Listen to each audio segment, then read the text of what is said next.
Everybody, it's Psychic Hunter David. Well, this is your weekend forecast for the week following.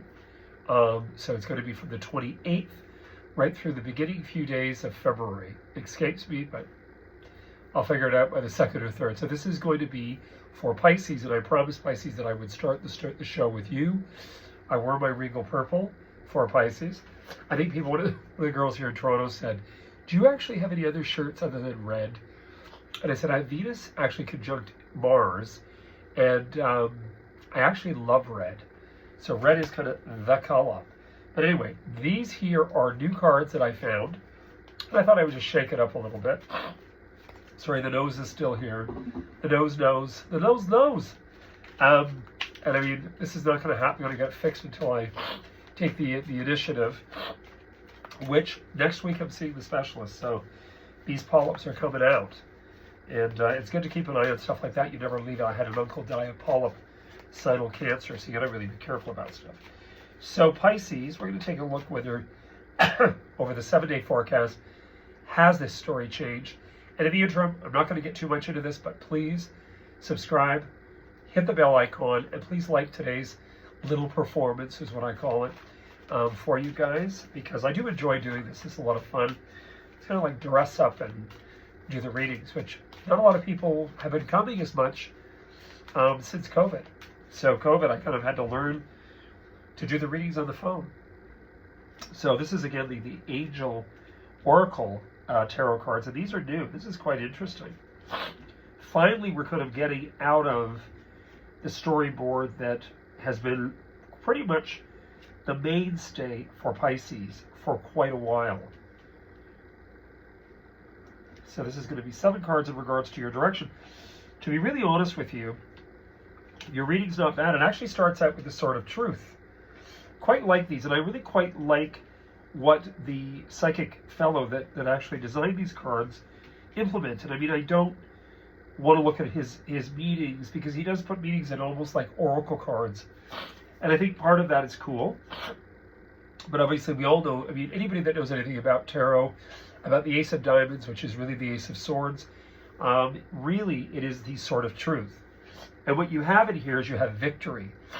Now remember, something that's victorious when it has to do with this air element can also represent, you have to be a little bit cautious that we don't believe our own press. I learned that as an actor when I was in school in LA many years ago.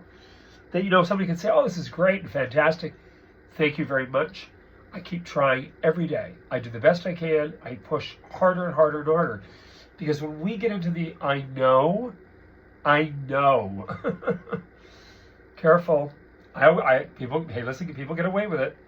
But one day, you got to sort of stop and say, I could have done a little better, and maybe I should have stepped back. And so, all I can tell you guys, Pisces, is the colors match. I mean, I've never been a Pisces in my life that did not look good in regal purple. There was a time when you weren't allowed to wear this color. I think it was pre hitting the 20th century. I mean, this was a royal color, and you weren't allowed to really wear it. I mean, people think it's a joke. It's not a joke. So anyway, you got a lot of things happening in here. One of the things that's interesting about this Ace of Truth, this pointed, victorious, momentum, crossing this energy is action, meaning putting into action, feeling as though you're holding back from wanting this element of action, this progressive movement. So I would say that the victory, the Ace of Truth, this is what we're doing, this is what I'm doing, etc., I would say is really to do with Sunday, or the energies leading into Sunday. That's my dog, by the way, Chloe, crying in there. You saw the hat yesterday, or the hat the other few days that I've had it on. The next story you have in here is movement, progressive movement. So this would be more to do with Monday. What happens then? What things do you discuss? Do you go over? Part of it, you have action orient. Well, he's got action as his sort of,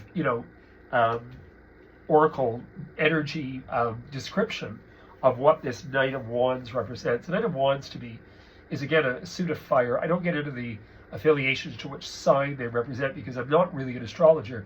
I know a lot about astrology. I know the patterns of what's taking place, but I'm nowhere near a Penny Thornton. I don't profess to be. This is not my story. I've added it, but it's not my story. One of the things you do have in here, though, which is pretty typical, I'm sorry, of different signs that I've read for 34 years, is that you have this dramatic scenario. And one thing I do agree with is the fact that the Knight of Swords energy, when it sort of presents itself, it means we're not stopping to pay attention to what we keep continually going over, that we're not evolving beyond. Now, one thing you have to recognize, first of all, is that you're in your 12th house. We're in Aquarius. This isn't really giving you the foresight to take over, to make movement. You may make choices about movement, but you're really in sort of the winter in progression to the growth. And the growth will come about as we step into Pisces. So I want you to be very strong about that. The dramatic energy of the Knight of Swords, to me, always represents, again, a communications medium. We're talking about swords. In the playing cards, that would be diamonds. And you have to be a little bit conscientious, because to me, I always associate the Knight of Swords sometimes with fighting an old battle. And, it always, today's, Robbie Burns Day, I'm recording this a little early. And I remember the whole story about, the aspect of this trying to regain the throne from the Georges. And, one of the things in life you have to really understand is that there's no such thing as going back. We can borrow. I love antiques. As I mentioned, I don't really want to live in Georgian England. I think it would probably, in its own right, could have been beautiful in certain elements, maybe some of the eloquence some of the time. But we have antibiotics. We really do have the ability to live our joy today. So to actually fantasize to go backward, to me, is not really in the greatest interest. There's some people I love that I follow, that one of the fellows in England who I love dresses in Georgian attire. I think he is just the cat's meow. He's fabulous. He just wrote about Lord Byron and Robbie Burns, who were both, Aquarians in their own right. And both very attractive. One of the things that I just want you to understand is, you've got some really great things about progressing forward rather than going backward. And I would believe, Pisces, that as we progress through the week, the next scenario you have is the King of Pentacles, which is a very earth element of strength and material assurity. So you're feeling a lot more assured this week. You also have this whole element, albeit male or female, we all possess a nurturing, loving aspect. And you have the Empress, both positive and negative. And I see things as both sides to every element. And listen, our mothers were never always great, and they were never always awful. God bless the people that have criticized their mothers. And yes, people make mistakes and they screw up. And, this is one thing that therapy and psychology and all of these elements have brought to light in the last 150 years. But one of the things that I believe in your reading is there's something very, very important about next week, where you're realizing a sort of cycle has completed itself. Obviously linked, everybody's got Pluto going down. The big thing is Saturn.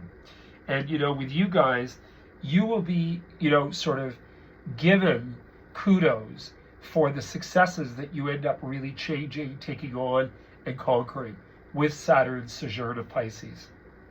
Because you have it here as well, the Seven of Pentacles. And the Seven of Pentacles, to me, is in no way negative. Some people look at it as, castles in the sky, especially the Rider deck, castles in the sky, fantasy. Well, what is creative visualization? What is self-manifestation? These things are important. As I said to you before, many of you, when I've read Shakti Gawaine's Creative Visualization. Study Esther Hicks. Brilliant woman. She herself is a Piscean, 3rd degree. Get involved with these things.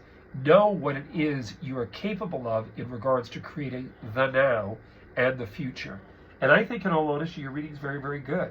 I think the conflictions that you will go through, if you're able to stop, pull back, and actually understand, why am I going through these events?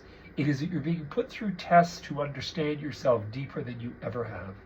Anyway, I wish you guys all the best. I did go on a little longer than I said I was going to do, but I will do this for everybody because I enjoy trying to explain this. But I wish you the best. Happy Robbie Burns. I know it's going to be past that when this is posted, but really have a great week, and really looking forward to, the remainder of winter and getting into spring. We have to give, good St. Patrick a good drag with a drink in March, because, we have the Scotsman and the Irishman.